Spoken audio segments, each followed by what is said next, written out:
Didier Roustan, décidément infatigable, mais ses 20 ans le lui permettent. C'était à Geoffroy Guichard hier soir. Et oui, ils étaient seulement 12 000 hier soir au stade Geoffroy Guichard, il faut dire.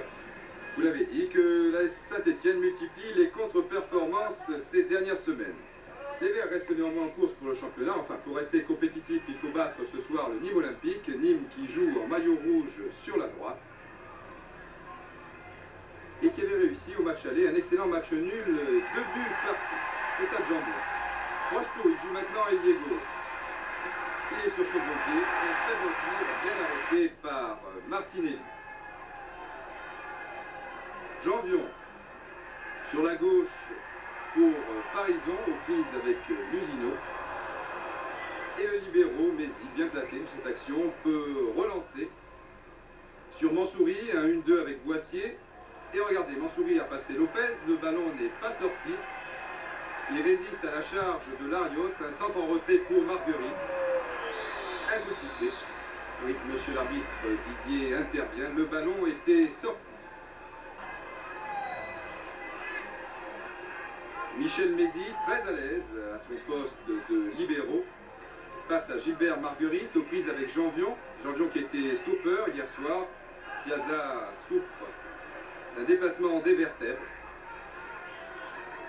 Marguerite a pu donner un retrait à Gamou qui lance Bonnec, le numéro 10. Un très bon centre de Bonnec, une tête du Brésilien Lusigno, qui passe assez largement à côté, mais c'était très bien joué. Les Nîmois sont très dangereux en ce début de partie. Depuis l'arrivée d'Henri Noël, le style de jeu de l'équipe nîmoise a bien changé. Auparavant, lors des déplacements, vous le savez, Nîmes jouait toujours avec 7 voire 8 joueurs en défense. Aujourd'hui, ce n'est plus le cas. 4 défenseurs, c'est bien suffisant. Une touche pour les Verts, Janvion passe à Lopez. Pour Larios, on ne joue pas très vite côté stéphanois, mais on a le mérite de ne pas perdre le ballon. On attend l'occasion, la voici, un bon centre de Zinato, une très belle reprise de Lopez, 1-0 après 24 minutes de jeu. Une très belle action, vraiment bien joué. Et Lopez, que vous voyez ici en gros plan, qui marque souvent des buts pour Saint-Étienne, généralement de la tête, mais là, c'est du pied droit. Un but que l'on voit souvent sur les terrains britanniques, un peu à l'anglaise, il tacle le ballon. Voilà, c'est très net sur ce ralenti. 1-0 donc pour les Verts.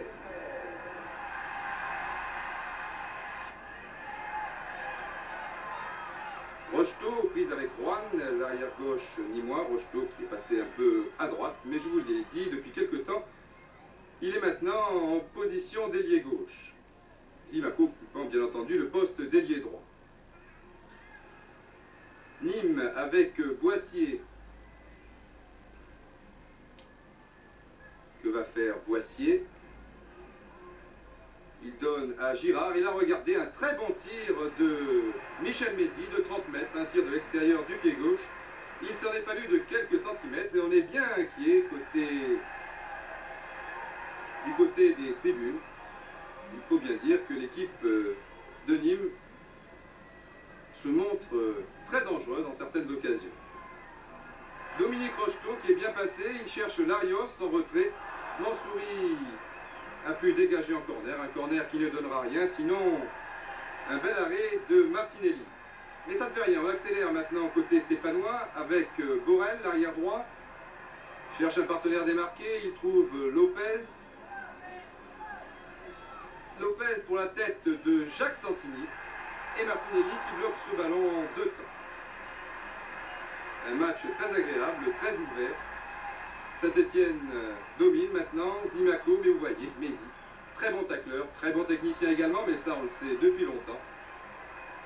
Il va pouvoir donner tranquillement à Mansouri. Mansouri qui remplaçait hier soir Castanigno. Il le remplace du reste depuis plusieurs semaines. Le jeune espoir nîmois est blessé et il sera indisponible jusqu'à la fin de la saison. Bonnec cherche Lusigno. Eli est arrivé à temps, peut donner à Kurkovic qui évite le corner.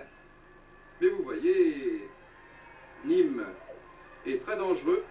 Encore une belle passe de Girard et un bon tir de Mansouri qui frôle le poteau droit de Kurkovic. À la mi-temps, 1-0. Mais un match très serré, comme vous avez pu le constater sur ces images. Pas de changement à la mi-temps. Corner pour Saint-Étienne avec Zimaco. Il n'est pas très bien tiré. Dégagement de la tête de Marguerite. Ça ne va pas bien loin puisque Lopez est là. Passe à Zimaco. Le néo-calédonien donne en retrait pour Larios. Un très bon tir. Qui passe une nouvelle fois de peu à côté. Larios, il est partout. Vous le voyez ici. Il a passé à Farison.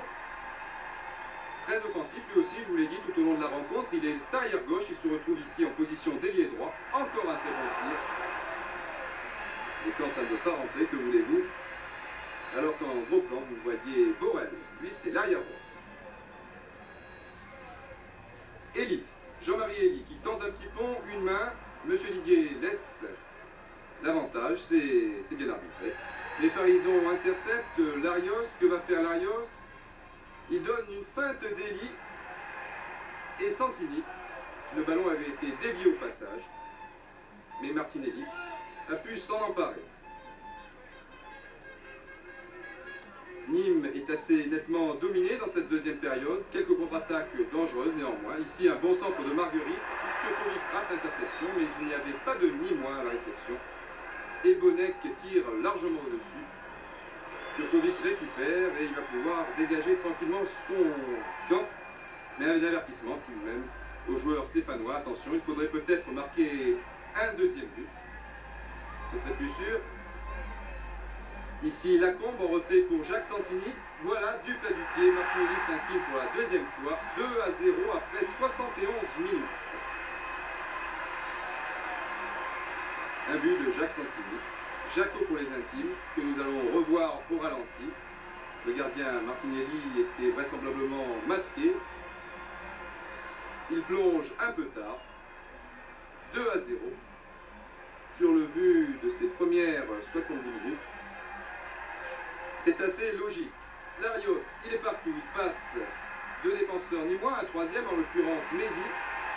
Heureusement pour Nîmes, un très bel arrêt réflexe de Martinelli qui avait bien bouché l'angle de tir. Toujours 2-0. Elie sur la gauche pour Farison. Vous voyez, on ne s'est pas ennuyé hier soir au stade Geoffroy Guichard. Un mauvais contrôle de Zimaco qui a failli profiter à Dominique Rocheteau. Non, ce n'est pas ce soir que Dominique Rocheteau marquera son 18e but en championnat. Et ici, le numéro 10, c'est Saramagna. Très applaudi. Il faut dire que le Stéphanois retrouve la première division après 14 mois d'absence. Il avait été blessé assez gravement, vous vous en souvenez sans doute, lors d'un match Saint-Étienne-Rouen, victime d'une double fracture de la jambe. Donc voilà, 14 mois après en première division, Tristan Saramagna, ici un coup franc bien placé. Le public crie Sarah, Sarah, c'est le surnom de Saramagna, vous en étiez sans doute douté. Et oui, on va savoir si Saramagna possède toujours sa très bonne frappe de balle. Dans les populaires, on retient son souffle. La réponse, oui. Voilà, le public stéphanois est ravi. Saint-Étienne retrouve la victoire. Et puis aussi un grand Saramagna. Une bonne rentrée de Saramagna. Christian Saramagna, victime d'une double fracture il y a 14 mois, vous aviez dit je ne jouerai plus au football. Et puis là, on vous retrouve, vous avez même failli marquer un but, alors que s'est-il passé? Bien disons, voilà, c'est très long à expliquer, mais j'ai toujours gardé une certaine confiance avec le docteur Humbert, le docteur qui m'a opéré à 2 reprises. Et je pense que je lui dois beaucoup, ainsi qu'à M. Forissier qui s'est occupé de moi. Donc si vous me revoyez là aujourd'hui, c'est grâce à 2 hommes, et bien sûr à la volonté que j'ai eue pendant tout ce calvaire. Il n'y a pas une certaine appréhension? Non, l'appréhension, disons qu'on l'a au départ, mais par la suite, disons que je sais ce que c'est, je suis passé par là, et maintenant cette appréhension me quitte.